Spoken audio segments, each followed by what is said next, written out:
Shalom saudara, selamat pagi. Apa kabar saudara? Luar biasa. Mari yang sudah menerima berkat satu minggu ini kembali lambaikan tangan saudara. Beri kemuliaan bagi Tuhan. Haleluya. Saudara, sampai kami juga mau sapa saudara yang di rumah. Shalom saudara semuanya. Kiranya berkat Tuhan menyertai kita selalu senantiasa. Mari, tidak terasa saudara, kita sudah memasuki minggu terakhir di bulan Februari tahun 2021 saudara ya. Ini bukti penyertaan Tuhan bagi kita semua. Walaupun kondisi yang masih belum stabil, kondisi di negeri ini semua kita masih mengalami kendala kesulitan ya saudara ya. Bahkan ada beberapa dari jemaat kita juga yang mengalami sedikit musibah, namun itu menjadi berkat bagi kita semua. Puji nama Tuhan saudara. Mari kita mau mulai ibadah kita mau mulai persekutuan kita dengan Tuhan pagi hari ini. Kita ambil waktu sejenak. Haleluya Yesus. Terima kasih Tuhan. Kami bersyukur Tuhan padamu. Kalau pagi hari ini kami boleh ada di tempat ini, kami boleh merasakan kasih-Mu Tuhan. Itu semua karena anugerah-Mu bagi hidup kami. Kami tidak akan ada tanpa Engkau Tuhan. Haleluya Yesus, sungguh besar setia-Mu bagi kami. Kemuliaan-Mu selalu Kau janjikan dan kami tetap percaya Tuhan.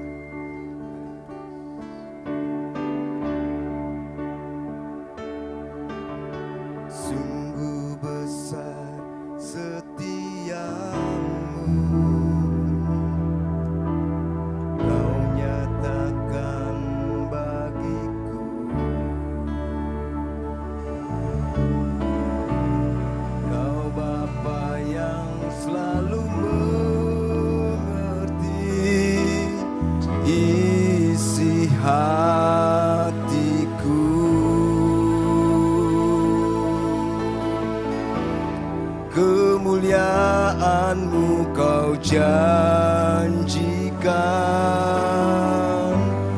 aku tetap percaya, ku percaya janji-Mu ajaib, terukir dalam kehidupanku. Berserah di dalam kekuatan-Mu, ku percaya. Mari dengan iman katakan haleluya. Sungguh besar setia-Mu, Kau nyatakan bagiku. Amin Tuhan. Kau Bapa yang selalu mengerti isi hatiku. Kemuliaan-Mu Kau janjikan, aku tetap percaya. Katakan ku percaya. Janji-Mu ajaib, terukir dalam kehidupanku. Ku berserah di dalam kekuatan-Mu. Hanya Kau segalanya bagiku, ku percaya.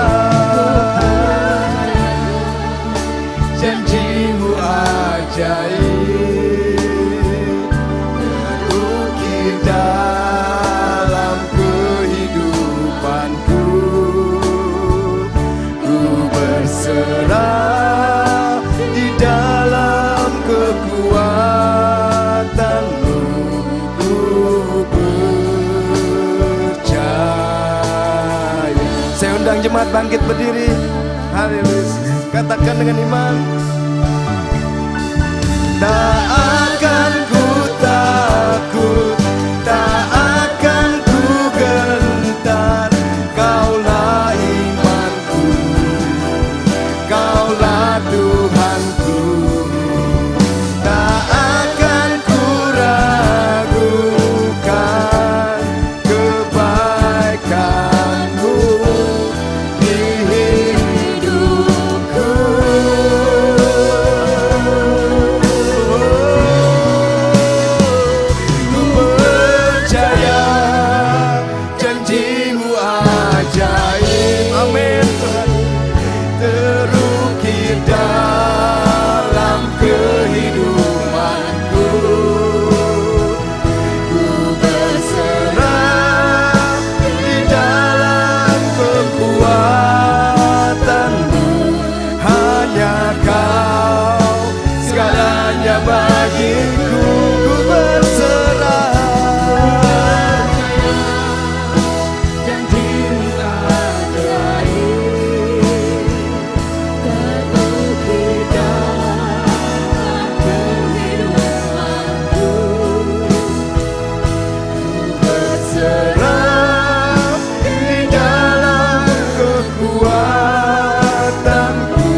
Sama-sama katakan mulialah nama-Mu Tuhan. Mulialah nama-Mu Tuhan. Dan ajaib jalan-Mu. Pimpin kami di setiap waktu. Besar setiamu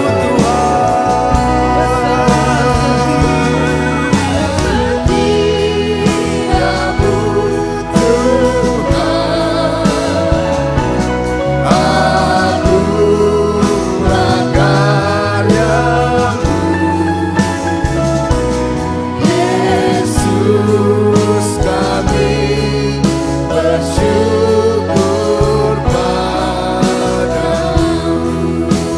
Biar musik memuji Tuhan. Haleluya. Haleluya. Kami percaya Tuhan, kami rasakan kuasa-Mu hadir di tempat ini pagi hari ini. Kami mau agungkan Engkau di atas segala raja Tuhan. Pimpin kami Bapa, pimpin langkah kami Tuhan.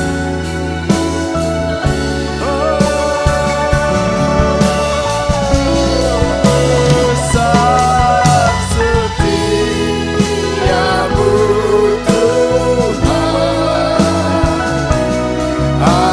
agunglah karya-Mu. Yesus kami bersyukur padamu. Yesus kami bersyukur. Kami bersyukur padamu. Haleluya Yesus, terima kasih. Beri kemuliaan bagi Tuhan kita. Haleluya. Haleluya. Haleluya Yesus, terima kasih Tuhan. Terima kasih Bapa. Sungguh besar kasih setiamu bagi kami Tuhan. Kami rasakan pimpinan-Mu dalam hidup kami. Kami mau selalu memuliakan Engkau, kami mau agungkan nama-Mu Tuhan. Pagi hari ini kami mau memuji membesar nama-Mu Tuhan. Kiranya Engkau boleh dimuliakan melalui puji-pujian kami. Engkau boleh ditinggikan melalui puji-pujian kami Tuhan. Terima kasih Bapa, terima kasih. Mari semua yang siap untuk memuji nama Tuhan, sama-sama katakan amin. Beri kemuliaan bagi Tuhan kita. Haleluya. Haleluya Tuhan. Ya, saudara, mari kita memuji nama Tuhan. Kita mau bergoyang bagi Tuhan pagi hari ini saudara ya.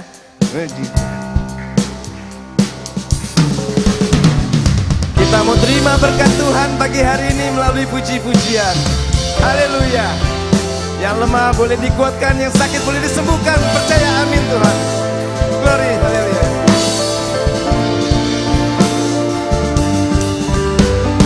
Kami yang telah ditebus dengan darah yang kudus, mengangkat pujian bagi-Mu. Kami bait kudus-Mu, kami bait kudus-Mu, sebagai bukti karya-Mu yang akan Kau besar dan hidup. berlari sampai tujuan, berlari sampai tujuan, mendapatkan mahkota kekal. Kami terima kuasa-Mu Tuhan, kami terima kemenangan yang Engkau sediakan untuk kami bawa di setiap langkah. Dimanapun kami berdiri, kemanapun kami kan pergi, di situ pasti mujizat-Mu terjadi. Amin saudara.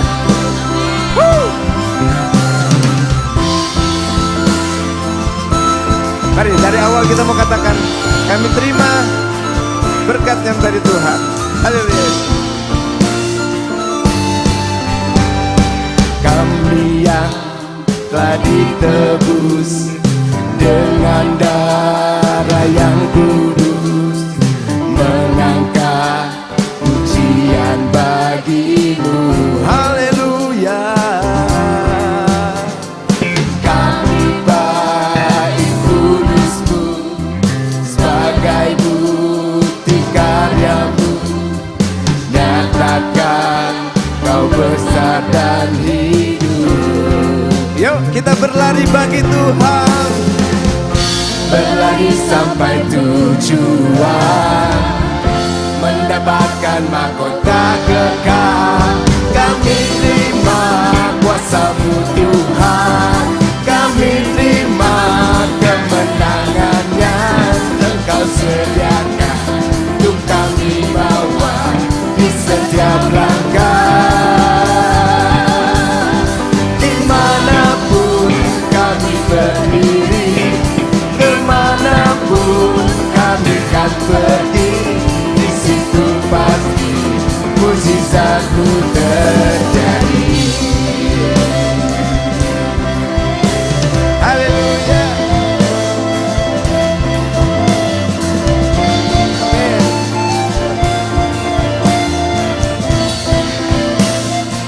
Yuk kita mau berlari sih. Berlari sampai tujuan, mendapatkan mahkota kekal.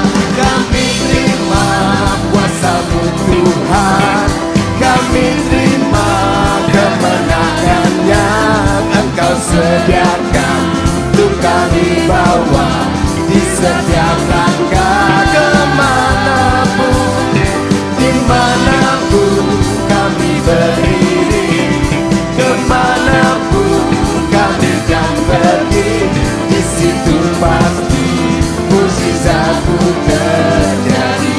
Kami terima.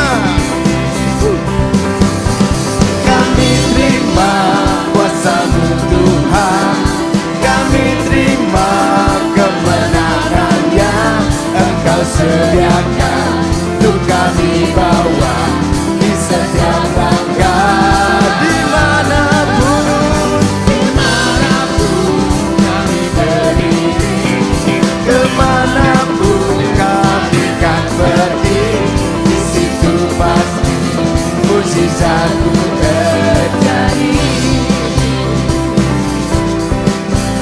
Di situ pasti mujizat-Mu terjadi. Di situ pasti mujizat-Mu terjadi. Percaya saudara, mujizat terjadi tepat ini pagi hari ini. Haleluya. Haleluya Yesus.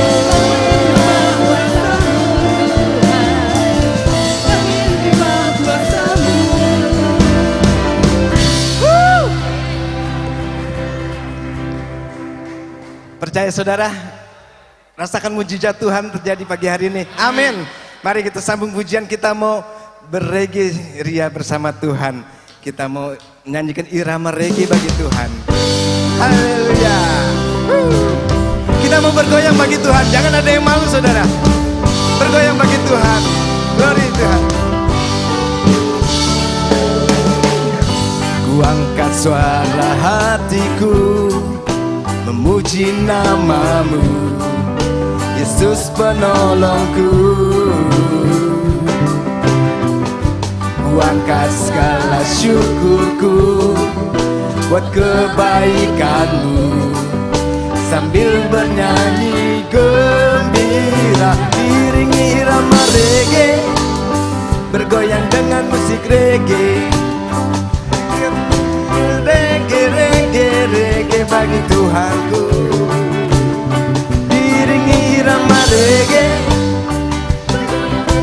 reggae. Ku menyanyikan lagu reggae, reggae, reggae bagi Tuhanku.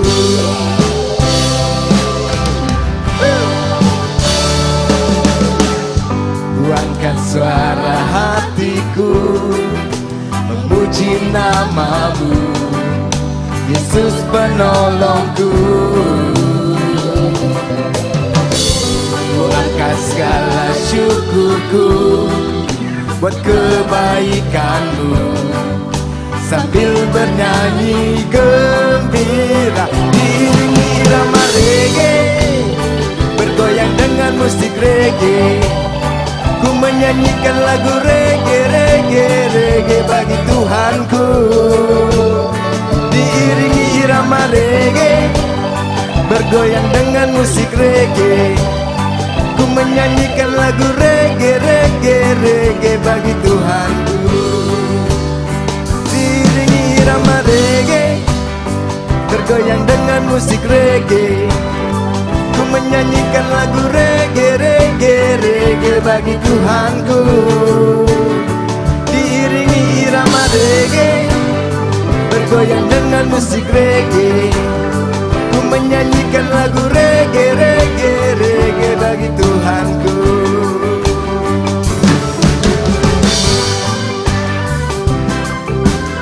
Musik memuji Tuhan dengan irama reggae. Amin.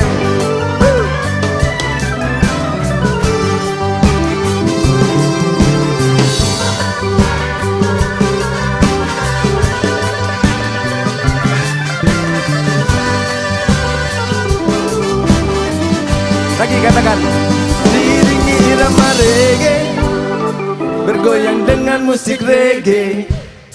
Ku menyanyikan lagu reggae, reggae, reggae bagi Tuhanku. Diiringi irama reggae, bergoyang dengan musik reggae. Kami menyanyikan lagu reggae, reggae, reggae bagi Tuhanku. Sama-sama. Diiringi irama reggae, bergoyang dengan musik reggae. Ku menyanyikan lagu reggae, reggae, reggae bagi Tuhanku. Diiringi irama reggae, bergoyang dengan musik reggae.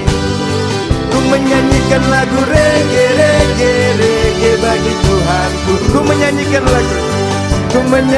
lagu reggae, reggae, reggae bagi Tuhanku. Sekali lagi ku menyanyikan lagu reggae, reggae, reggae bagi Tuhanku.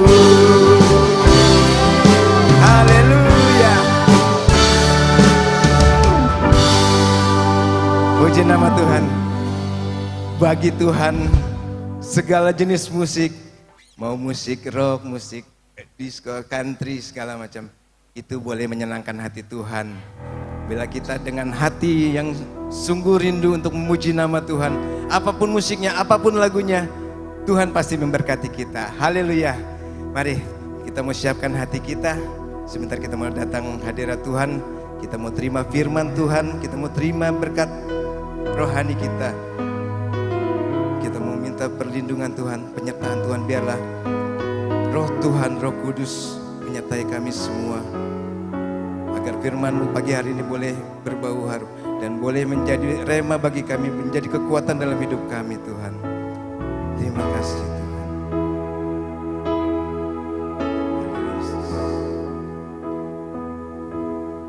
Hidupku menggenapi firman-Mu, tanda mujizat sertai tiap langkahku.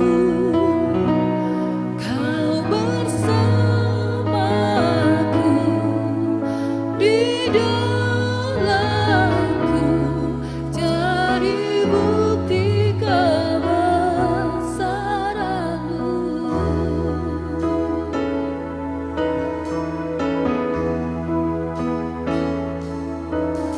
Tuhan, Kau sempurna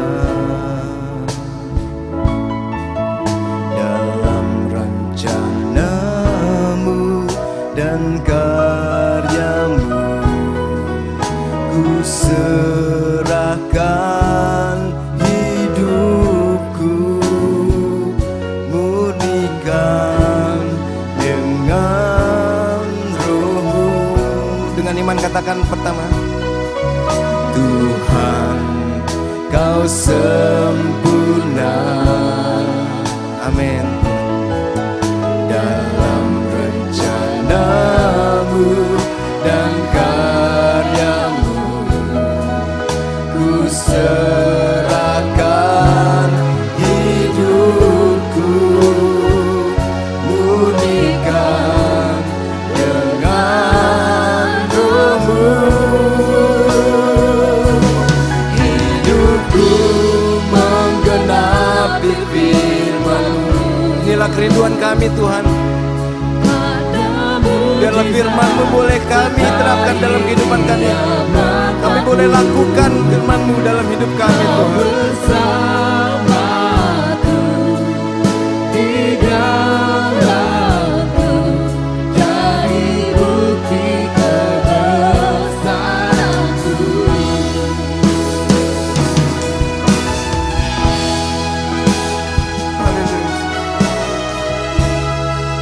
Biarlah di waktu yang sungguh indah ini Tuhan, kami boleh nikmati kebersamaan kami dengan Engkau Bapa. Kami boleh rasakan jamahan-Mu, bilur-bilur-Mu pada kami Tuhan.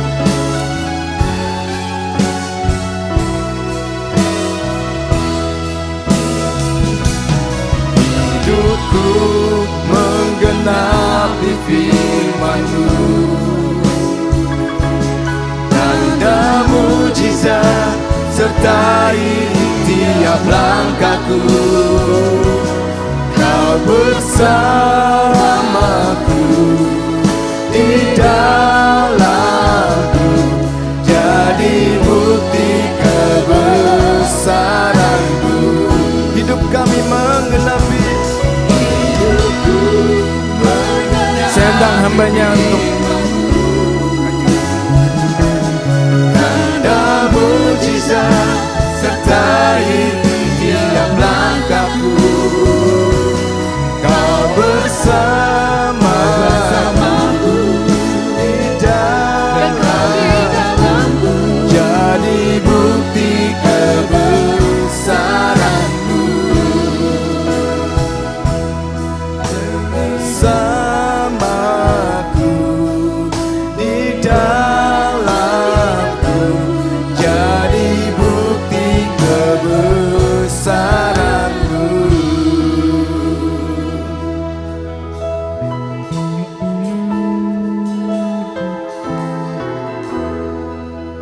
Saya mohon Bapak Setiadi berdoa untuk firman Tuhan.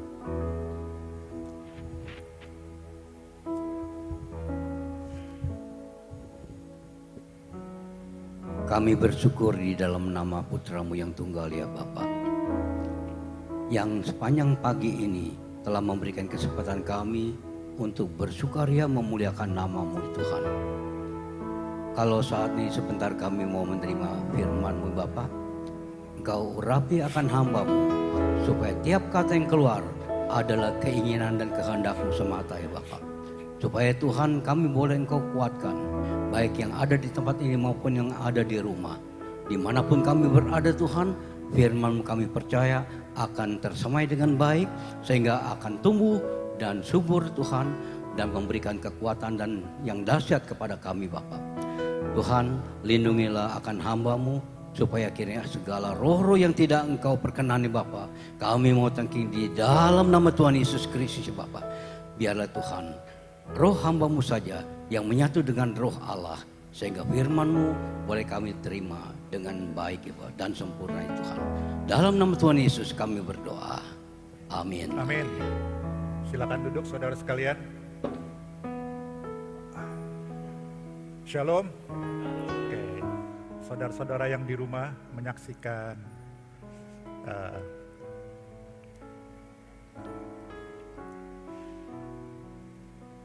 perkumpulan kita di sini, kebaktian kita di sini, shalom juga. Hari ini kita sangat bersyukur meskipun hujan besar melanda tempat kita, daerah kita, tapi kita tetap bisa datang untuk mendengarkan firman Tuhan. Firman Tuhan hari ini berjudul Kuasa Tuhan memungkinkan segala sesuatu yang tidak mungkin. Kuasa Tuhan menjadikan segala sesuatu yang tidak mungkin menjadi mungkin. Nah, saudara sekalian, mari kita buka ayat-ayat yang akan kita baca hari ini di Yohanes 21. Kita akan baca selengkapnya ya, lengkap supaya kita bisa mengerti. Yohanes 21 ayat 1 kita baca dulu sampai ayat yang ke 14. Demikian firman Tuhan. Kemudian Yesus menampakkan diri lagi kepada murid-muridnya di pantai Danau Tiberias.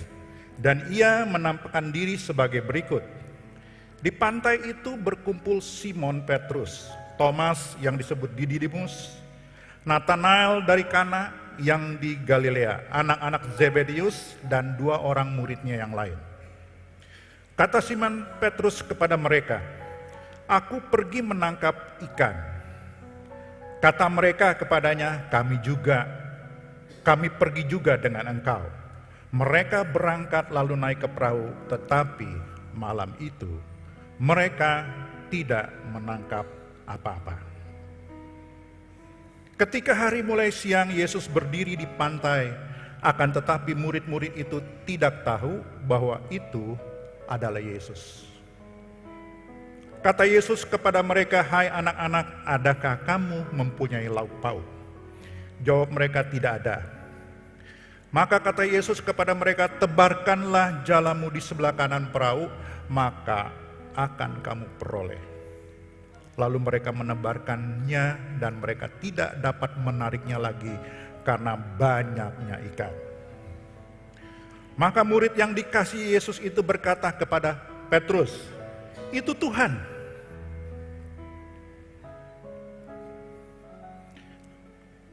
Ketika Petrus mendengar bahwa itu adalah Tuhan, maka ia mengenakan pakaiannya sebab ia tidak berpakaian, lalu terjun ke dalam danau.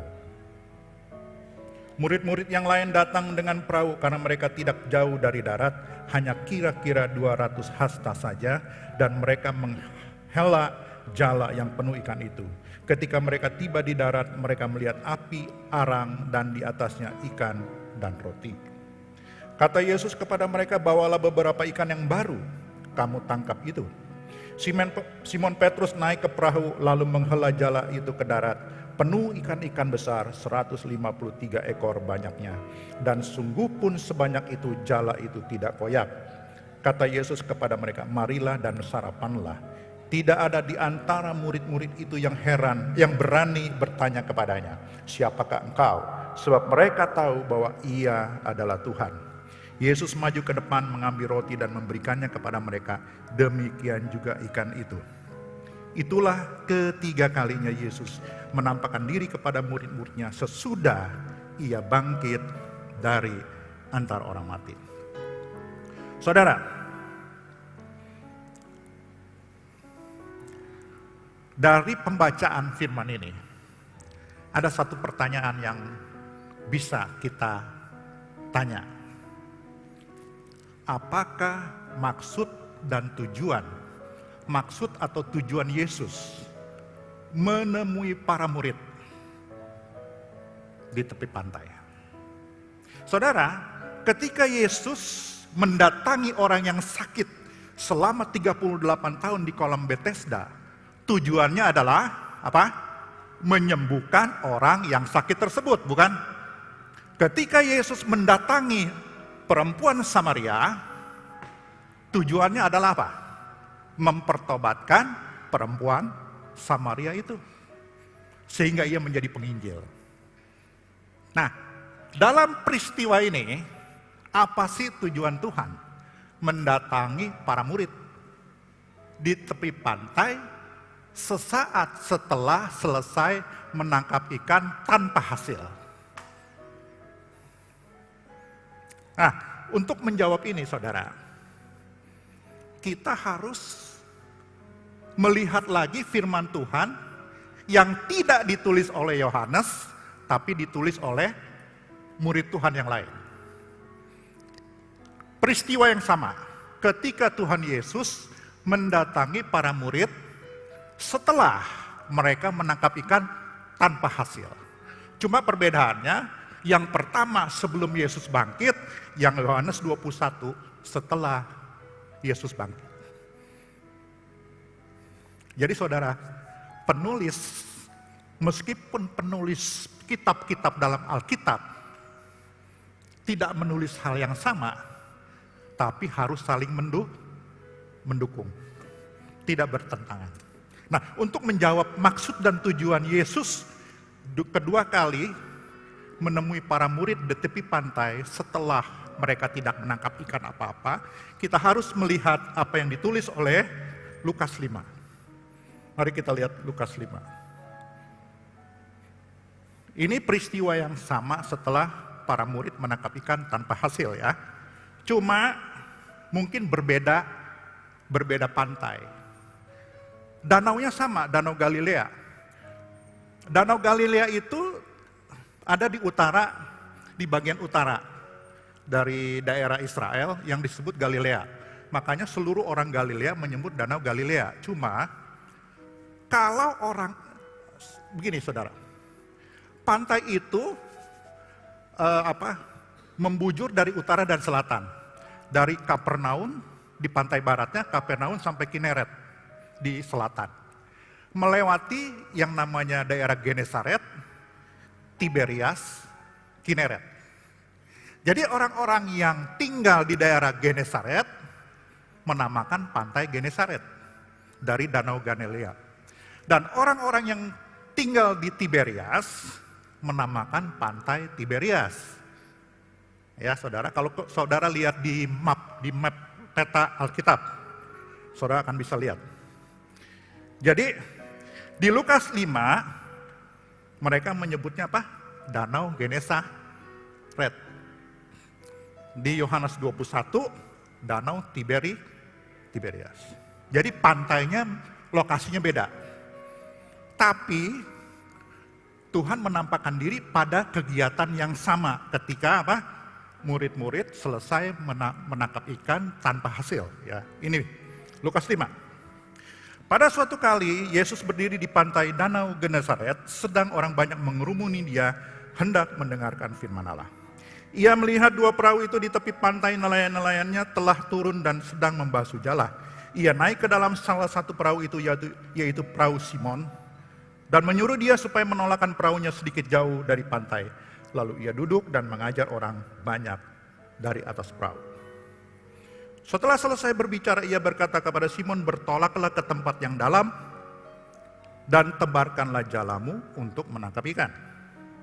Simon menjawab, Guru, telah sepanjang malam kami bekerja keras dan kami tidak menangkap apa-apa, tetapi karena engkau menyuruhnya, aku akan menebarkan jala juga. Dan setelah mereka melakukannya, mereka menangkap sejumlah besar ikan sehingga jala mereka mulai koyak. Untuk mempersingkat waktu, kita langsung membaca ayat 11. Dan sesudah mereka menghela perahu-perahunya ke darat, mereka pun meninggalkan segala sesuatu lalu mengikut Yesus. Kenapa mereka meninggalkan segala sesuatu untuk mengikut Yesus? Karena ayat 10-nya mengatakan demikian. Demikian juga Yakobus dan Yohanes anak-anak Zebedius yang menjadi teman Simon.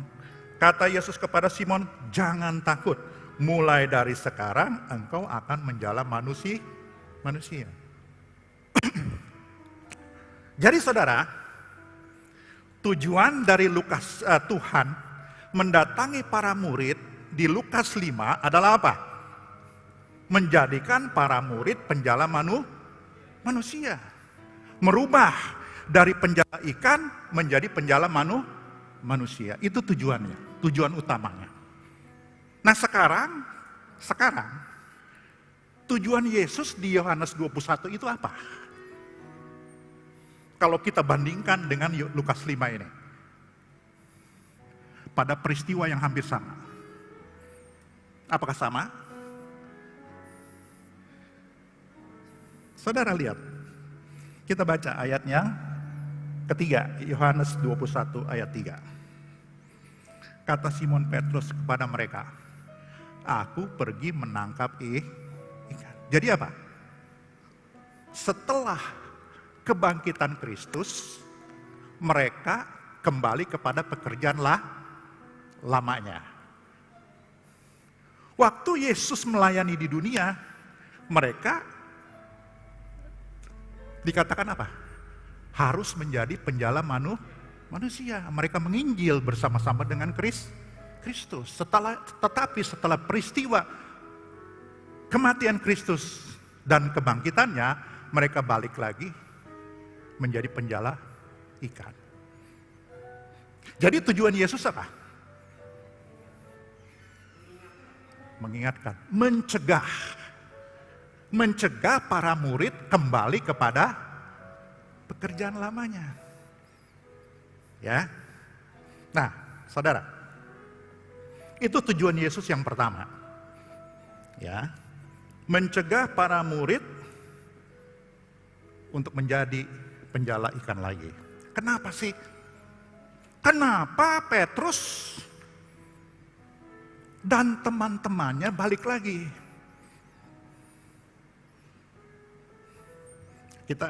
Nanti kita akan jawab itu, ya. Kita lihat kasusnya Petrus ketika dikasih tahu oleh Yohanes, itu Tuhan. Ya, itu Tuhan. Apa yang dilakukan oleh Petrus? Kita lihat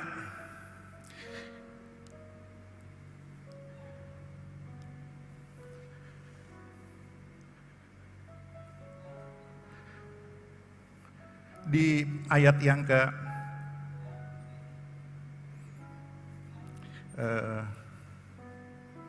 7. Setelah mereka menebarkan jala sesuai instruksi Yesus, sehingga mereka mendapatkan ikan banyak. Ya, mulanya mereka tidak tahu itu Tuhan. Ya, setelah mereka menangkap ikan banyak, ini reaksinya. Ayat 7. Maka murid yang dikasihi Yesus itu berkata kepada Petrus, itu Tuhan. Kalau kita biasa nih ya, membaca, kita paling bacanya gini. Maka murid yang dikasihi Yesus itu berkata kepada Petrus, itu Tuhan. Tapi kalau kita membayangkan skenarionya, saya pasti meyakin bahwa reaksi Yohanes pada waktu itu adalah bukan cuma suaranya cuma datar, itu Tuhan, bukan. Dia pasti mengatakan, itu Tuhan. Pasti begitu. Saya yakin benar itu. Itu Tuhan. Jadi kalau kita baca itu, jangan cuma baca, tapi hayati keadaannya. Itu Tuhan.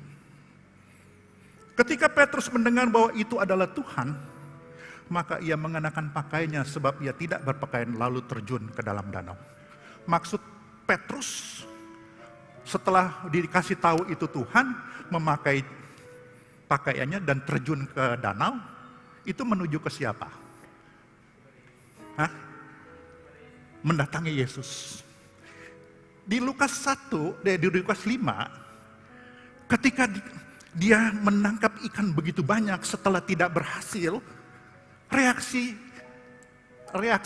Petrus sama. Mendatangi Tuhan dengan berkata apa?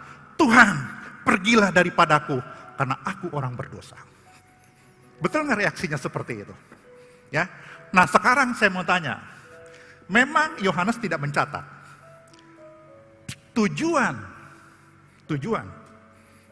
dari Petrus mendatangi Yesus itu apa?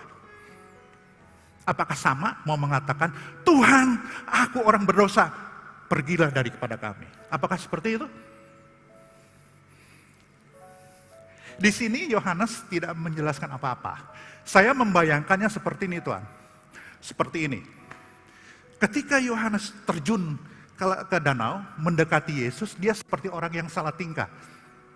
Mau ngomong, gak bisa. Jadi dia cuma kayak orang bingung.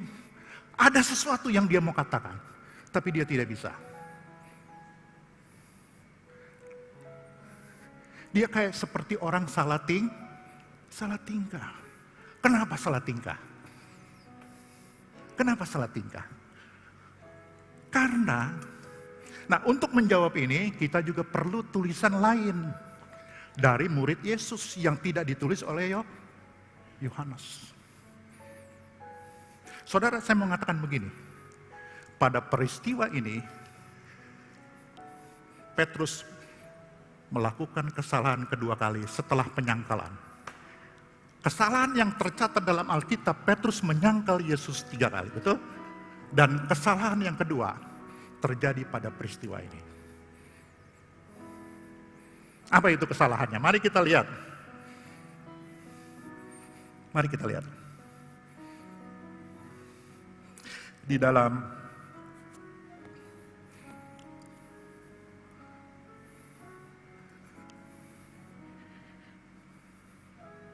Lukas 22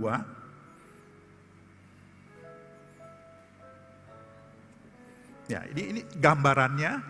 Jadi saudara harus, kalau kita mau mengerti peristiwa-peristiwa yang terjadi di Yohanes 21, kita harus mengerti juga peristiwa-peristiwa yang terjadi sebelum kematian Kristus dan kebangkitannya. Begini, Lukas 22 mengatakan begini. Ayat 31. Ini sebelum Yesus mati dan bangkit. Yesus memperingatkan siapa? Petrus. Lukas 22 ayat 31. Simon, Simon, lihat, iblis telah menuntut untuk menampi kamu seperti gandum. 32.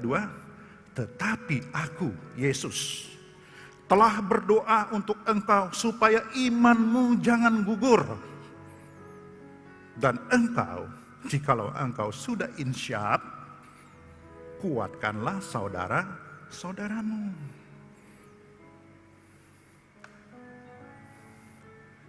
Jadi ini janji Petrus, perintah Tuhan Yesus kepada Petrus supaya menginsyafkan teman-temannya, saudara-saudaranya. Saudara, saya mau tanya nih.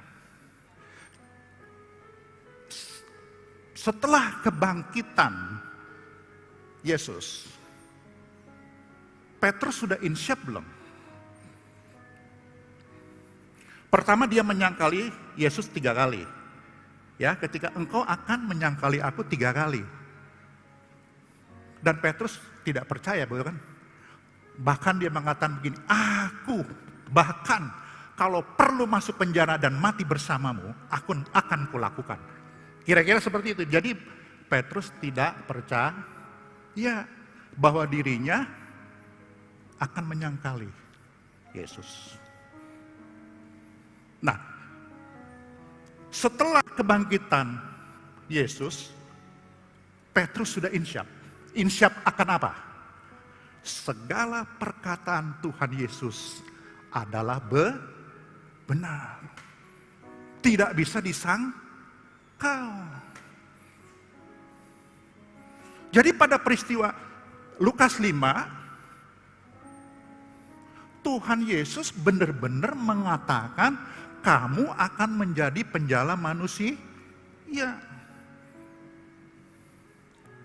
Tetapi di Yohanes 21, Petrus melakukan enggak apa yang dikatakan oleh Tuhan? Setelah insyaf, untuk menguatkan, menyadarkan para saudaranya, supaya jangan kembali kepada pekerjaan yang lama. Tetap menjadi apa? Penjala manusia. Sadar dia. Perkataan Yesus benar dan akan terjadi. Tetapi dalam pelaksanaannya, dia tidak menguatkan saudara-saudaranya. Bahkan membiarkan saudara-saudaranya ikut dengan dia, meskipun dia tidak mengajak. Dia membiarkan saudara-saudaranya kembali kepada pekerjaan yang lama. Bahkan Petrus tidak bisa menyadarkan dirinya sendiri. Petrus juga kembali kepada pekerjaan yang lama. Jadi saya merasa seperti waktu Petrus terjun ke danau mendekati Yesus, dia seolah-olah mau mengatakan, Tuhan, maaf Tuhan. Sebenarnya nih ya, kami mau tetap jadi penjala manusia. Tapi Tuhan biarkan saya jelaskan kenapa kami balik kepada pekerjaan yang lama. Mungkin seperti itu. Dia mau menjelaskan alasannya kenapa saya tidak menguatkan mereka.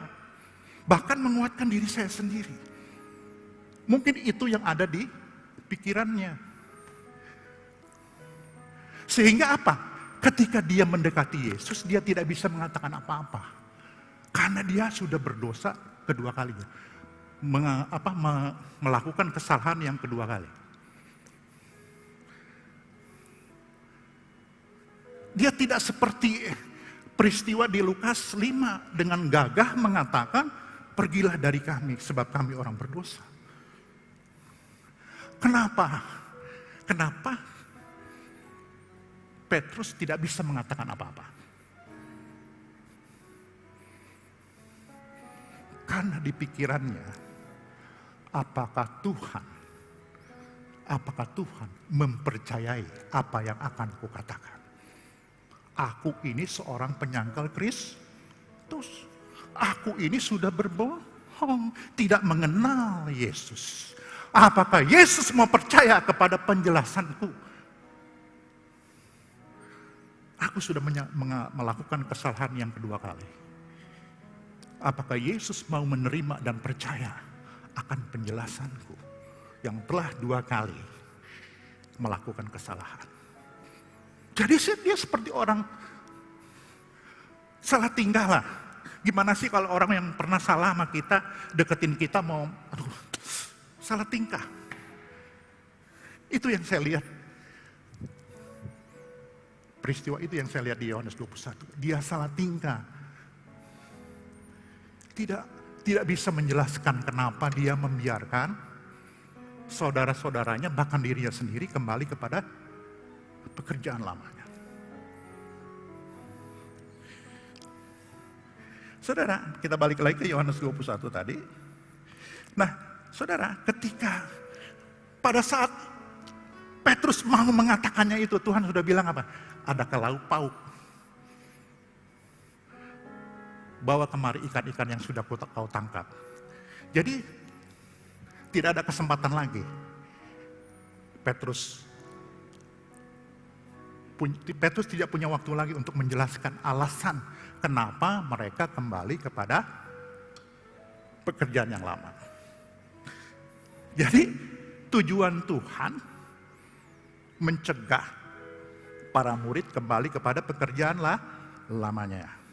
Dan Petrus mencoba memberikan alasan kenapa mereka kembali kepada pekerjaan lamanya, dan Petrus tidak dapat menjelaskannya. Saudara, mari kita lanjutkan ke ayat yang ke-15.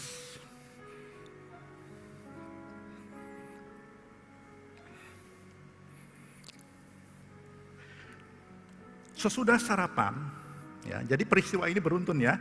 Setelah membakar ikan dan roti, mereka sarapan.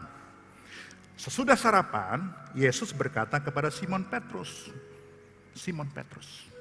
khusus Simon Petrus, Simon anak Yohanes, apakah engkau mengasihi aku lebih daripada mereka ini? Jawab Petrus kepadanya, benar Tuhan, engkau tahu bahwa aku mengasihi engkau. Kata Yesus kepadanya, gembalakanlah domba-dombaku. Saudara, kalau membayangkan dialog ini, kira-kira Petrus lancar nggak mengatakan, ya Tuhan aku mengasihi engkau? Lancar nggak perkataannya begitu? Saya rasa dia nggak lancar. Dan kata-katanya juga tidak selantang seperti yang pernah dia lakukan. Pergilah Tuhan dariku karena aku orang berdosa. Dia mengatakannya dengan suara yang hampir tidak terdengar. Saya membayangannya seperti itu. Karena apa? Dia orang berdosa 2 kali dia sudah melakukan itu. Bahkan Alkitab mencatat kesalahan Petrus yang ketiga ada. Jadi orang munafik. Tapi Tuhan tidak pernah merubah rencananya. baik pekerjaan apapun yang kau lakukan pada masa yang lalu, pada saat sekarang yang dia lakukan, pada masa yang lalu apa? Sebelum kematian Kristus. Menyangkal. Yang sekarang dia lakukan apa? Setelah kematian Kristus dan kebangkitannya. Tidak menguatkan saudara-saudaranya. Kesalahan yang akan datang apa? Munafik. Jadi Tuhan tidak akan pernah menggagalkan rencananya berdasarkan perbuatan kita. Dia tahu Petrus sudah menyangkal dia. Yesus tahu Petrus sedang melakukan kesalahan lagi. Dan dia tahu Petrus akan melakukan kesalahan lagi. Tapi saudara, rencananya tidak pernah berubah oleh karena perbuatan kita. Itulah Tuhan kita. Itulah Yesus kita. Itulah juru selamat kita. Dia memilih kita berdasarkan mau-maunya dia. Kasih karunia-Nya. Nah saudara, jadi ketika Yesus menanyakan apakah engkau mengasihi aku, dengan kata apa? Agape.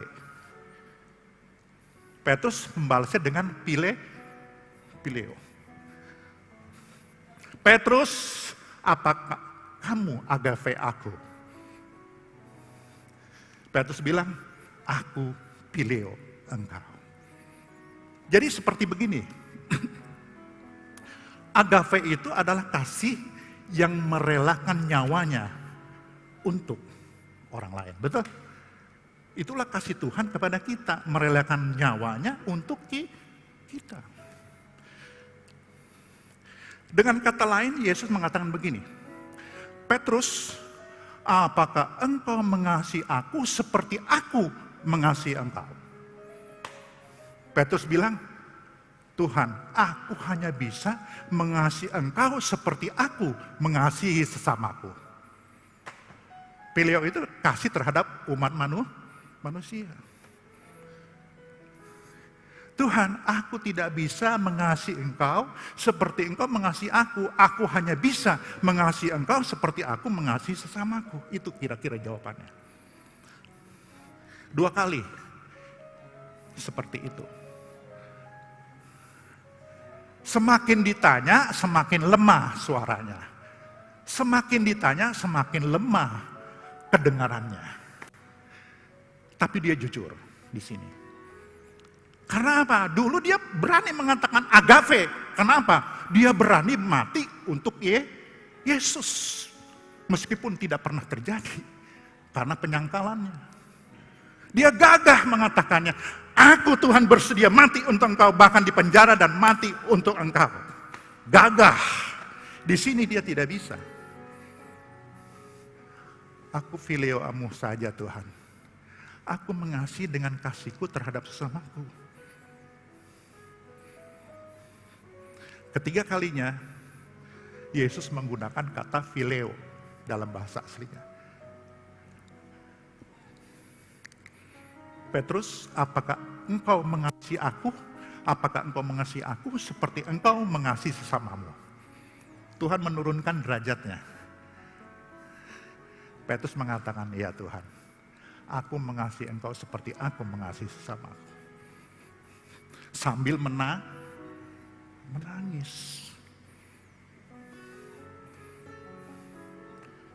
Tuhan bisa menyelami perasaan siapapun dia. Dan paling bisa memahami orang yang sudah berbuat kesalahan. Orang yang merasa tidak berbuat salah, tidak pernah membutuhkan Tuhan. Orang yang merasa dirinya benar, tidak pernah membutuhkan Tuhan. Tuhan tahu Petrus membutuhkan aku. Saudara tahu ketika Tuhan bilang begini, setelah apakah engkau mengasihi aku? Petrus bilang apa? Aku mengasihi engkau. Gembalakanlah domba-dombaku. Jadi maksud kedua dari kedatangan Tuhan Yesus menemui para muridnya adalah apa? Bukan hanya menjadikan mereka penjala manusia atau penginjil, bahkan ditambahin jadi gembala. Jadi gembala.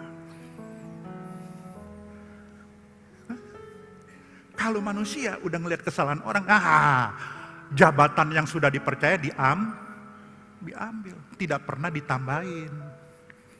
Tapi Tuhan Yesus tidak mengambil apa yang sudah Dia berikan kepada Petrus menjadi penjala manusia.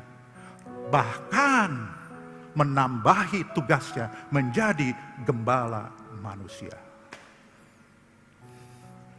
Kepikir nggak sih kita?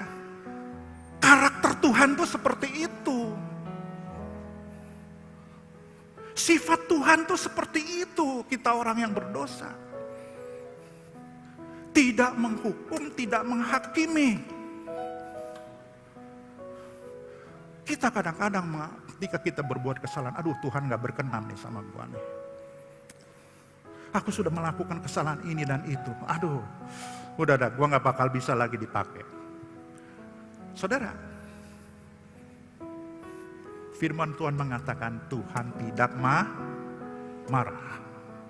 Bahkan Tuhan mencegah mereka kembali kepada pekerjaan lamanya. Bahkan menambahkan tanggung jawabnya menjadi gembala manusia. Ketika Tuhan Yesus mengatakan, gembalakanlah domba-dombaku, apa yang ada di pikiran Petrus? Apa? Mana mungkin Tuhan?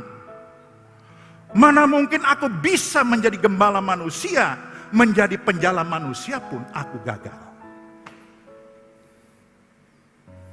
Kalau kita kaitkan rangkaian-rangkaian firman Tuhan, baik yang ditulis oleh Matius, Lukas maupun Yohanes, kira-kira seperti itu. Ketika Tuhan Yesus mengatakan, gembalakanlah domba-dombaku, Petrus menangis. Tuhan, aku mau, tapi mana aku sanggup Tuhan.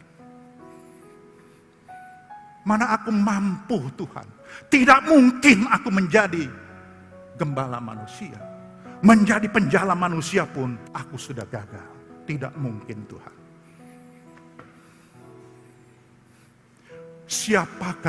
Siapakah yang akan mempercayai kesaksianku seorang penyangkal tentang sesuatu yang disangkalinya? Bayangkan Tuhan mungkin dalam hati mengatakan begini, aku Tuhan telah menyangkali engkau 3 kali, mana mungkin aku bisa mengajak orang lain supaya tidak menyangkali engkau. Itulah dia menangis sedih, tidak mampu melakukan apa yang Tuhan suruh. Tidak mungkin Tuhan, aku mengajak orang lain untuk Tuhan tidak menyangkali engkau, sedang aku sendiri menyangkali engkau. Mana mungkin aku mengajak orang lain Tuhan untuk mempercayai engkau, padahal aku sendiri tidak mempercayai engkau.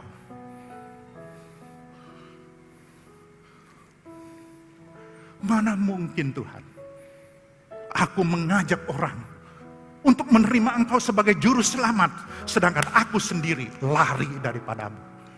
Karena aku tidak percaya engkau akan menyelamatkanku. Tidak mungkin.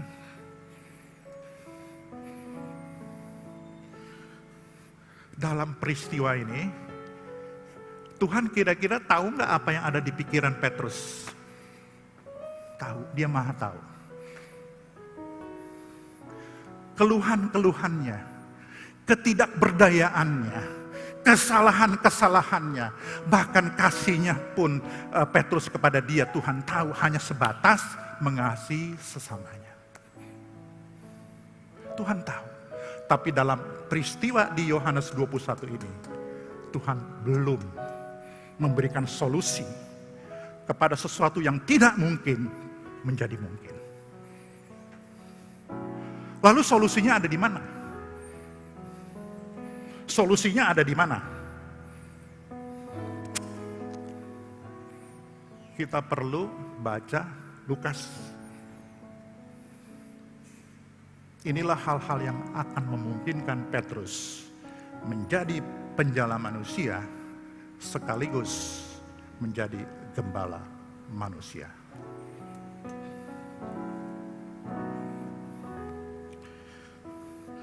Lukas 24. Jadi tadi dia menampakkan dirinya hanya kepada beberapa murid ya, cuma ke beberapa murid, tidak semua murid. Jadi mungkin itu alasan Tuhan kenapa dia tidak memberikan jalan solusi. Dia mau memberikan solusinya supaya tidak berulang-ulang, dia mau memberikan solusinya kepada semua muridnya. Karena semua muridnya merasakan hal yang sama. Tidak mungkin aku menjadi penjala manusia. Tidak mungkin aku menjadi gembala manusia. Semua pertanyaan itu ada di benak, di otak, di pikiran, di hati semua murid. Oleh sebab itu Tuhan tidak menjelaskannya, memberikan solusi pada saat itu. Dia memberikan solusi ketika dia menampakkan diri kepada semua murid. Saudara, di Lukas 24 kita akan baca ayat 36. Lukas 24 ayat 36. Judul kecilnya apa? Yesus menampakkan diri kepada semua murid. Nah, ayat 36. Dan sementara mereka bercakap-cakap tentang hal-hal itu, Yesus tiba-tiba berdiri di tengah-tengah mereka dan berkata kepada mereka, damai sejahtera bagi kamu.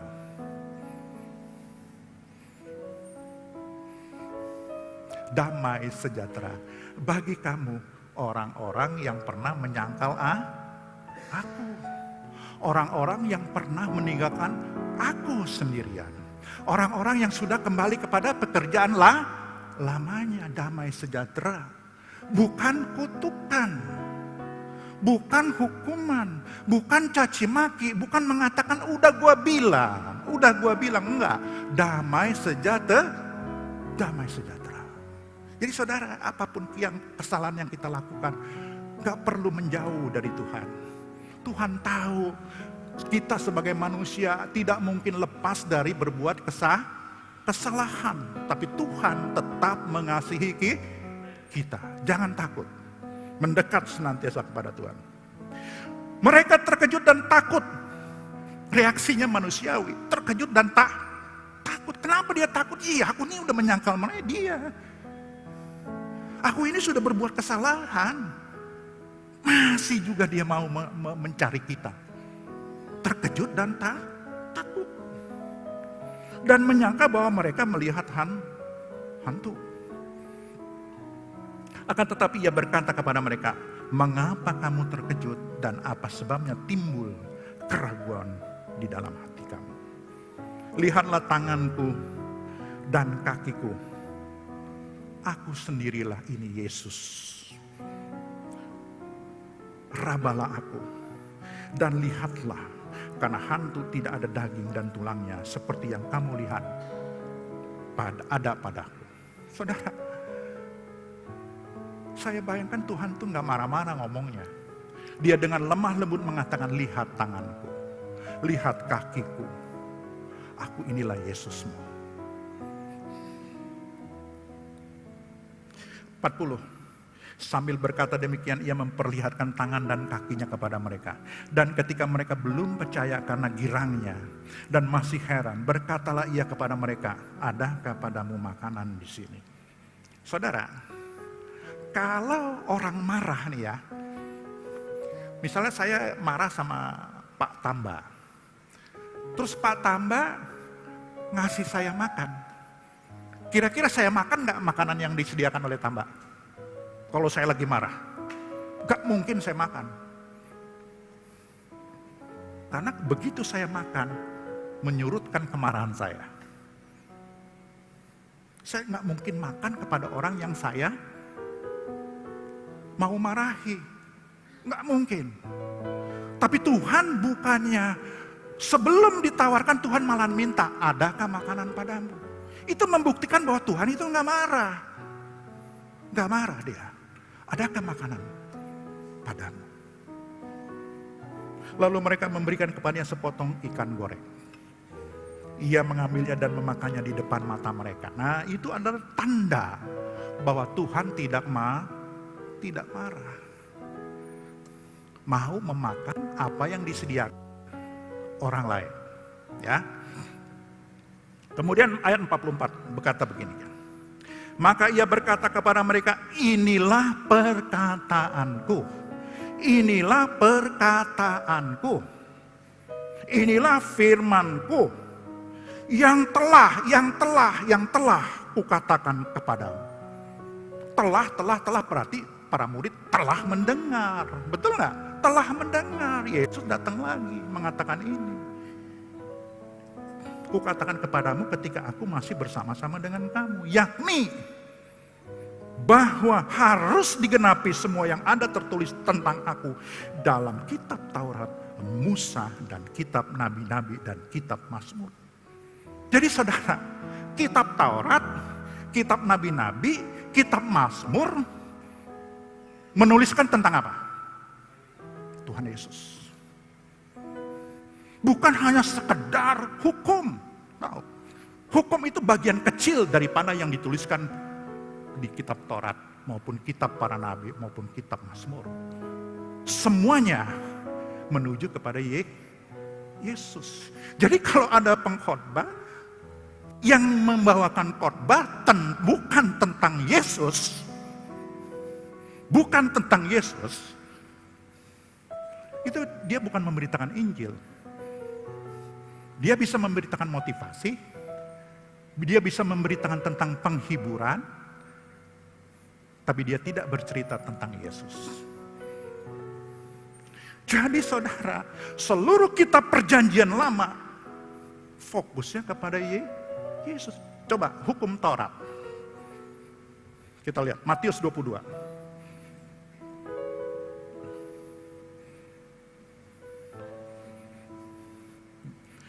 Matius 22 ayat 37 mengatakan demikian.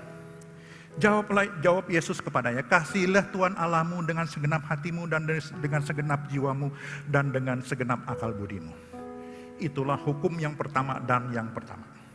Dan hukum yang kedua yang sama dengan itu ialah kasihilah sesamamu manusia seperti dirimu sendiri. Ini ringkasannya, kesimpulannya ini 40. Pada kedua hukum inilah, yaitu apa? Kasihilah Tuhan Allahmu dengan segenap hatimu dan sebagainya, dan kasihilah sesamamu. Pada kedua hukum inilah tergantung seluruh hukum Taurat dan kitab para nabi. Jadi apa? Kasih berbicara kasih. Hukum Taurat pun menulis tentang kasih. Siapa itu kasih? Yesus Kristus. Kita balik lagi ke Lukas tadi. Lukas.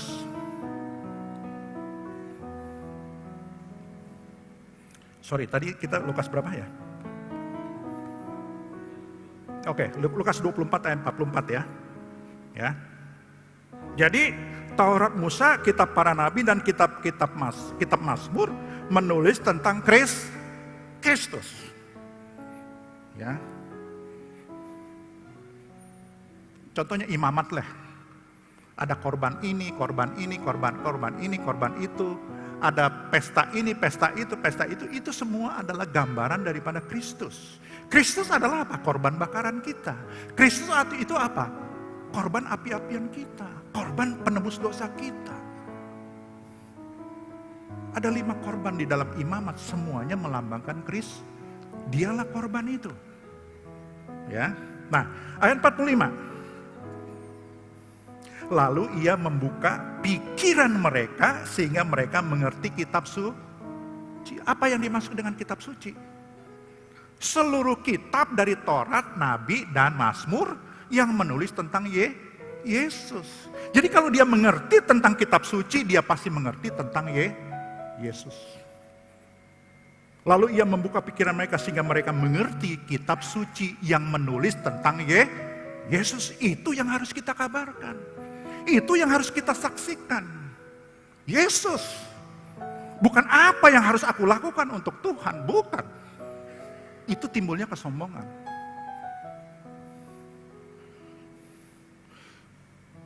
46. Katanya kepada mereka, jadi Tuhan ini sebelum memberikan jalan keluar, supaya dia bisa menjadi penginjil, supaya dia bisa menjadi gembala, dia ingatkan lagi kepada mereka apa yang harus disaksikan. Betul nggak?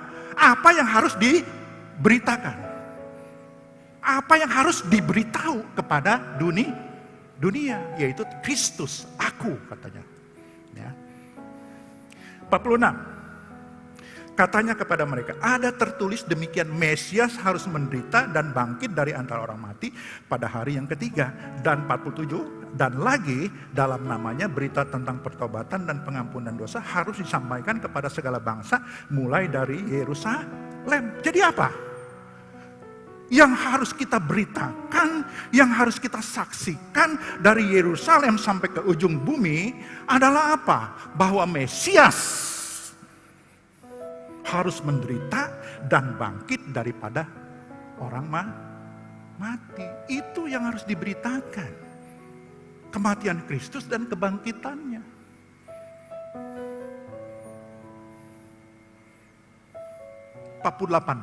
Lihat. Kamu adalah saksi dari semuanya itu. Kamu semua saksi dari apa?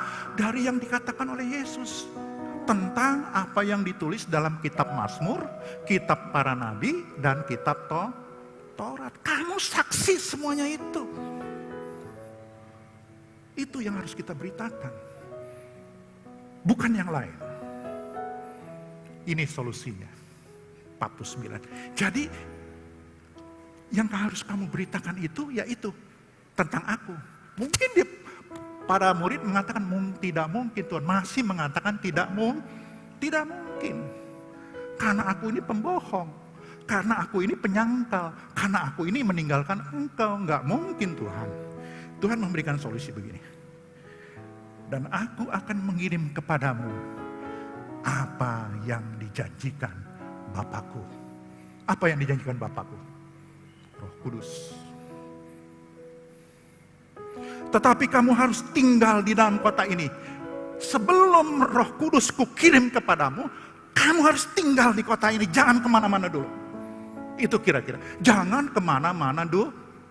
Karena mustahil engkau akan dipercayai perkataanmu. Kalau tidak disertai dengan Roh Kudus. Benar katamu. Kok gak mungkin engkau menjala manusia. Tidak mungkin engkau menjadi gembala manusia. Kalau belum kucurahkan Roh Kudusku.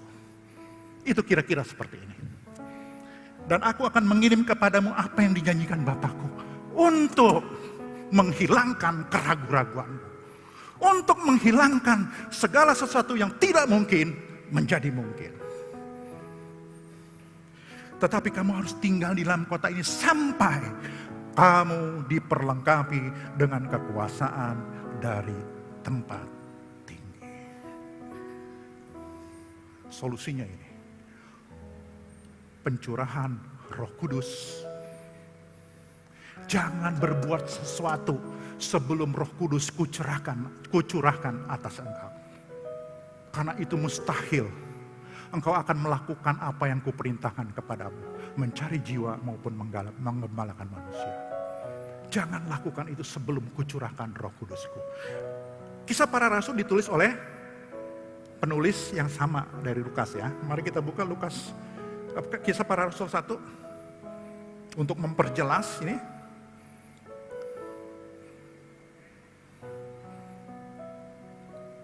Kisah Para Rasul 1 ayat 8. Saudara boleh membacanya dari awal lah, ya.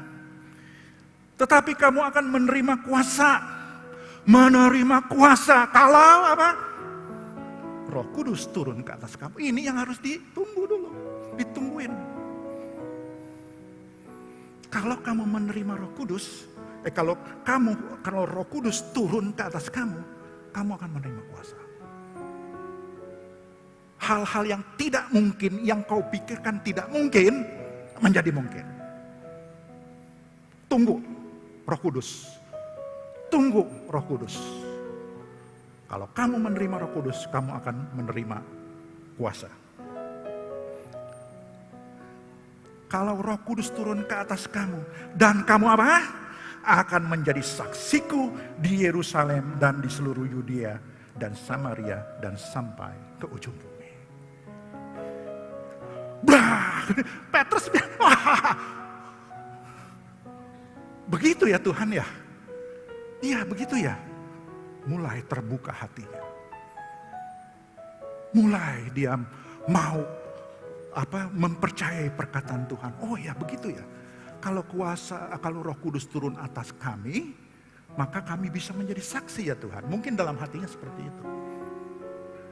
Oleh sebab itu dia dengan tekun menantikan pencurahan Roh Kudus. Betul nggak begitu? Mungkin di dalam penantian itu ada murid-muridnya yang tidak sabar. Udahlah, nggak mungkin lah. Mari kita menginjil aja lah. Mari kita menginjil aja lah. Menjala manusia. Petrus yang orang pertama kali mencegahnya. Jangan. Karena Petrus sudah siap. Dia tidak mau melakukan kesalahan yang ketiga kali. Tidak mempercayai perkataan Tuhan. Jadi mungkin jika ada murid-murid yang lain tidak sabar, Petrus yang melarang. Tunggu sampai Roh Kudus turun atas kita. Terbukti nggak mereka bisa menjadi penjala manusia? Khotbah pertama kali Petrus, 3.000 orang dipertobatkan. Orang sakit sembuh. Kepikir nggak Petrus? Khotbahnya bisa mempertobatkan 3.000 orang dalam satu kali khotbah. Yang dia pikirkan gak mungkin. Tuhan memberikan solusi. Tunggu Roh Kudusku turun atasmu. Maka apa yang kau pikir tidak mungkin menjadi mungkin. Saudara, kita adalah generasi di mana Roh Kudus sudah dicurahkan. Kita hanya Tuhan penuhi kami dengan Roh Kudus. Roh Kudus berdiam di dalam kita adalah peristiwa yang berbeda dengan Roh Kudus turun atas kita. Berbeda. Ketika kita percaya Yesus adalah juru selamat, Roh Kudus diam di dalam kita. Tetapi ketika kita mendengarkan khotbah, pemberitaan tentang anak manusia yang mengorbankan nyawanya, kita dipenuhi oleh Roh Kudus. Jadi saya tidak akan pernah percaya kalau orang yang mendengarkan khotbah-khotbah bukan tentang Kristus dipenuhi oleh Roh Kudus. Saya tidak percaya. Karena seluruh kitab, seluruh perkataan-perkataan yang ditulis oleh Lukas di Kisah Para Rasul, orang hanya dipenuhi oleh Roh Kudus ketika mendengar pemberitaan tentang kematian dan kebangkitan Kristus. Saudara bisa periksa. Hanya khotbah-khotbah yang menceritakan tentang Kristus yang bisa membuat kita dipenuhi oleh Roh Kudus. Saudara, kita semua adalah orang-orang hidup dalam zaman Roh Kudus sudah dicurahkan. Tinggal kita mau menerima Roh Kudus atau tidak. Kita mau dipenuhi oleh Roh Kudus atau tidak. Kalau kita mau dipenuhi oleh Roh Kudus, mari dengarkan khotbah-khotbah tentang Kristus. Dan lihat lidah-lidah api. Bayangkan lidah-lidah api itu hinggap pada kita. Lihat. Apa yang kau lihat itu yang diberi. Ketika Roh Kudus sudah memenuhi kita, yang tidak mungkin menjadi mungkin. Apapun persoalan kita. Saya tidak akan bisa menjawab bagaimana Tuhan akan menyelesaikan perkara saya. Saya tidak bisa menjawab. Karena hanya Tuhan yang tahu.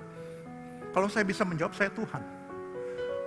Tuhan akan menyelesaikan setiap orang dengan cara yang unik. Dengan cara yang berbeda. Itu hanya diketahui oleh Tuhan sendiri maupun orang yang menerima pertolongan. Jadi saudara, apapun permasalahan kita yang kita pikir tidak mungkin, akan menjadi mungkin kalau kita dipenuhi oleh Roh Kudus. Ketika Petrus berkhotbah dengan dipenuhi oleh Roh Kudus, urapan Roh Kudus 3.000 orang bertobat.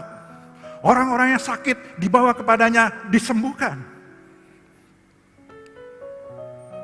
Bahkan apa? Bayangan atau sapu tangannya ya?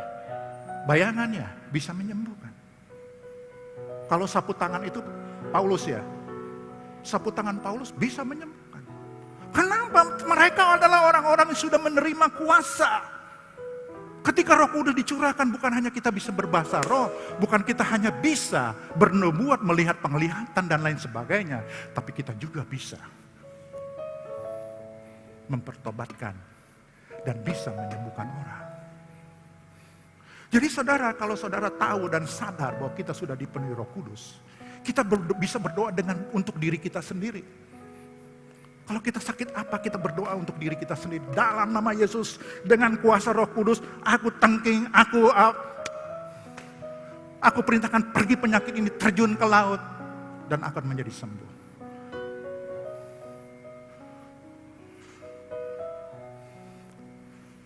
Saudara,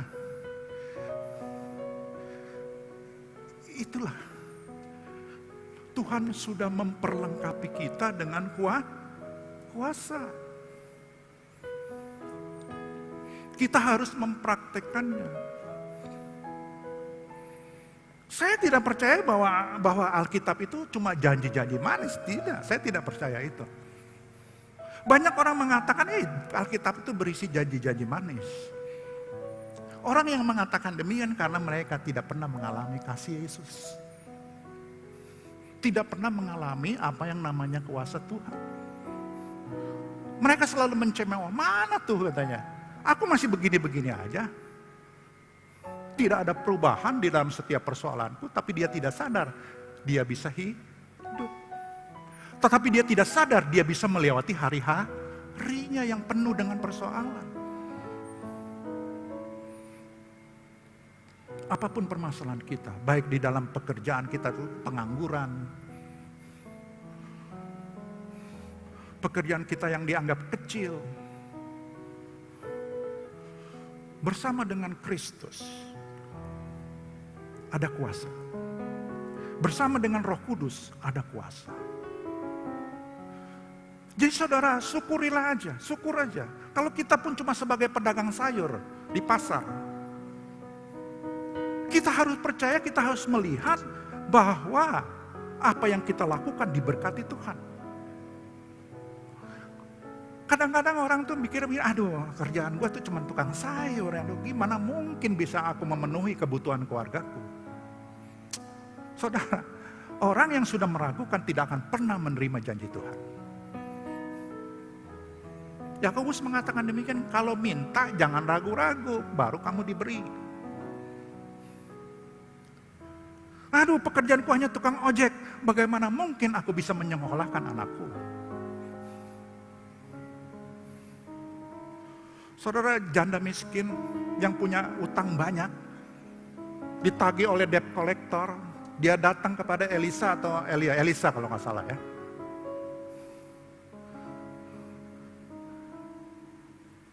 Aku punya utang dan debt collector mau mengambil aku dan anakku, mau dijadikan budak. Lalu Elisa mengatakan apa? Apa yang kamu punya? Minyak. Satu buli-buli kecil. Di pikiran janda miskin itu apa? Nggak mungkin minyak yang dalam jumlah seperti ini bisa melunasi hutangku. Bahkan bisa aku bisa hidup dari sisanya. Nggak mungkin, itu adalah manusia wajar. Tapi ketika kita mempercayai Tuhan, segala sesuatu yang tidak mungkin menjadi mungkin. Akhirnya apa janda itu? Minyak dalam buli-buli itu tidak pernah habis sampai seluruh guci ya, penuh semua. Jadi berkat Tuhan itu berhenti kalau kita tidak punya apa-apa lagi, maksudnya guci-guci itu. Coba misalnya kalau janda itu pada waktu itu peristiwa itu dia cuma menyediakan 100 guci. Pada guci yang ke-100 berhenti minyaknya. Tapi kalau dia punya Gucci 200, dia minyak itu akan terus nggak? Akan terus ada nggak? Ada, sampai kita puas.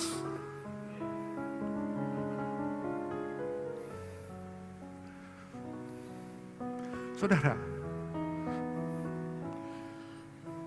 persoalan rumah tangga yang mungkin kita katakan tidak mungkin diselesaikan.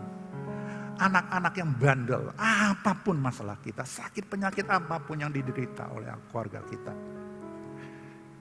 Jangan pernah meragukan dulu.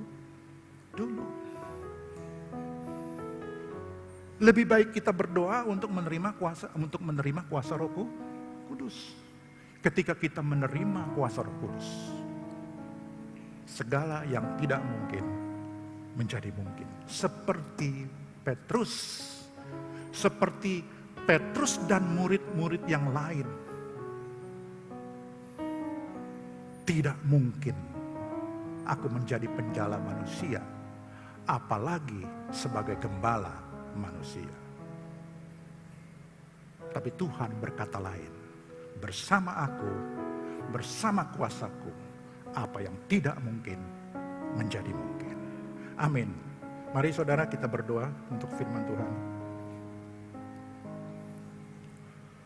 Oh Yesus, terima kasih Tuhan. Terima kasih Tuhan. Haleluya. Terima kasih atas firman-Mu Tuhan. Kau telah menguatkan kami. Engkau telah menghibur kami. Engkau telah meyakinkan kami. Apapun yang kami hadapi dalam hidup ini. Ketika kami Tuhan bersama-sama Engkau. Ketika kami menyadari kehadiran-Mu. Ketika kami menyadari kuasa yang ada pada kami Tuhan. Yang sudah Kau berikan kepada kami melalui pencurahan Roh Kudus. Maka persoalan-persoalan yang kelihatannya tidak ada jalan keluar, maka akan ada jalan keluar. Sakit penyakit yang kelihatannya tidak mungkin sembuh, Engkau akan sembuhkan. Pekerjaan kami yang kelihatannya menghasilkan cuma sedikit Tuhan, itu bisa menghidupi keluarga kami. Bisa menyekolahkan anak-anak kami. Bisa mencukupi segala kebutuhan-kebutuhan kehidupan kami Tuhan. Sesuatu hal yang tidak mungkin Tuhan, hanya bisa terjadi ketika kami mempercayai kuasa-Mu Tuhan.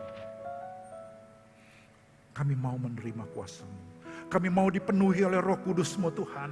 Penuhi kami dengan Roh Kudus-Mu Tuhan. Karena dengan dipenuhi kami dengan Roh Kudus-Mu, kami akan menerima kuasa Tuhan.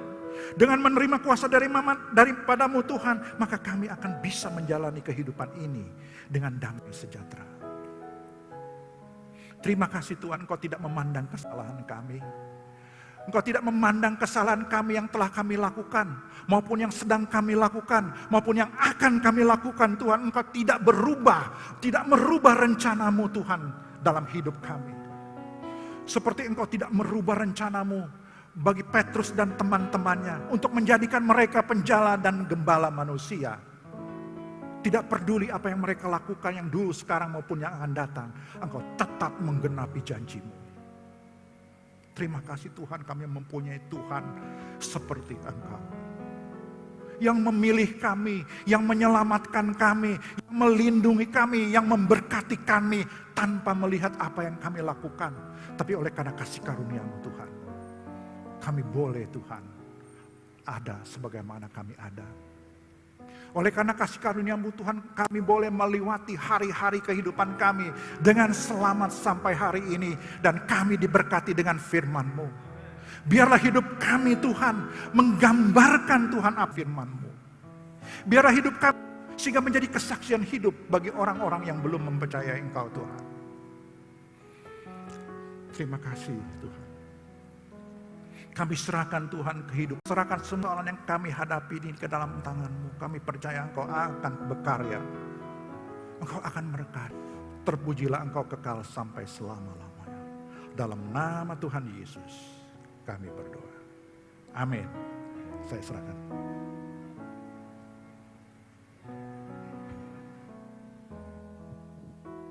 Firman-Nya bagi hambanya Pak Tatang, kiranya Tuhan memberkati keluarganya dan Tuhan memberkati pelayanannya, dipakai Tuhan lebih hebat untuk ke depan, untuk kemuliaan nama Tuhan. Puji nama Tuhan. Mari saudara, sebentar kita akan memberikan persembahan. Sebelum itu kita akan berdoa. Mari kita berdoa. Tuhan, terima kasih Tuhan untuk berkat firman-Mu Tuhan untuk setiap kami ya Tuhan. Biarlah Tuhan kami mau meremehkan Tuhan setiap kebaikan Tuhan, setiap firman-Mu Tuhan di dalam hidup kami ya Tuhan. Biarlah Tuhan apa yang telah kami dengar Tuhan tidak berlalu sia-sia Tuhan. Terima kasih ya Tuhan, Kau berkati Tuhan hamba-Mu yang telah menyampaikan kebenaran firman-Mu ya Tuhan. Pakai lebih dahsyat lagi Tuhan dalam pelayanan, dalam setiap usaha dan keluarganya ya Tuhan. Sebentar Tuhan kami mau memberikan ya Tuhan yang terbaik Tuhan untuk memperluas kerajaan-Mu di tempat ini ya Tuhan. Berkati setiap persembahan kami Tuhan.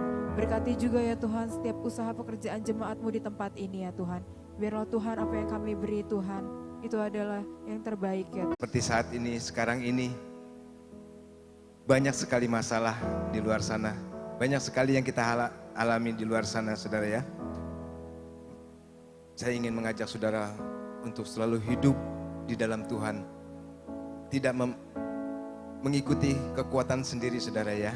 Karena melalui hidup bersama dengan Tuhan ya, kita tidak akan kecewa ya. Kalau kita memakai kekuatan kita sendiri, kekecewaan sering kali kita alami ya.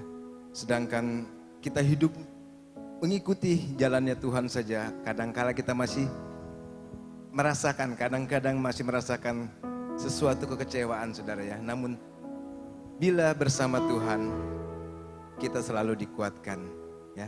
Ada satu ilustrasi saudara ya.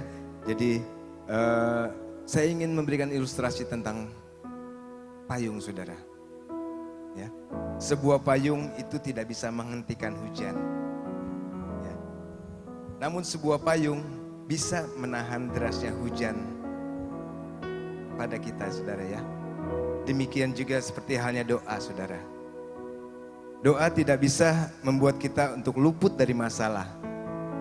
Namun dengan doa kita bisa tenang ya. Dengan doa meskipun kita berada di tengah-tengah masalah, kita boleh dikuatkan. Mari saudara selalu hidup dalam doa dan menurut kehendak Tuhan. Puji nama Tuhan. Mari saya undang bangkit berdiri. Kita akan akhiri ibadah kita siang hari ini.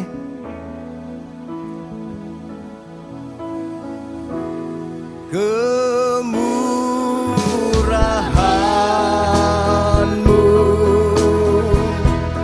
lebih dari hidup.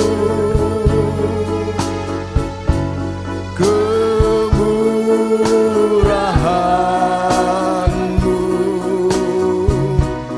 lebih dari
Kami bersyukur atas penyertaan Allah di sepanjang ibadah pagi hari ini.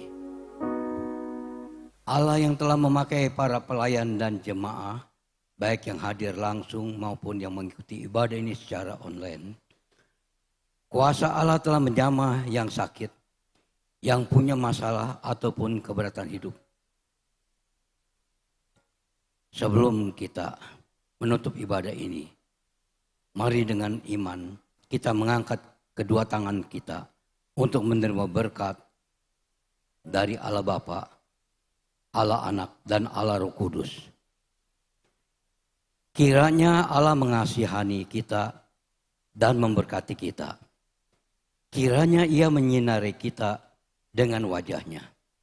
Yang percaya, mari katakan, amin. Puji Tuhan.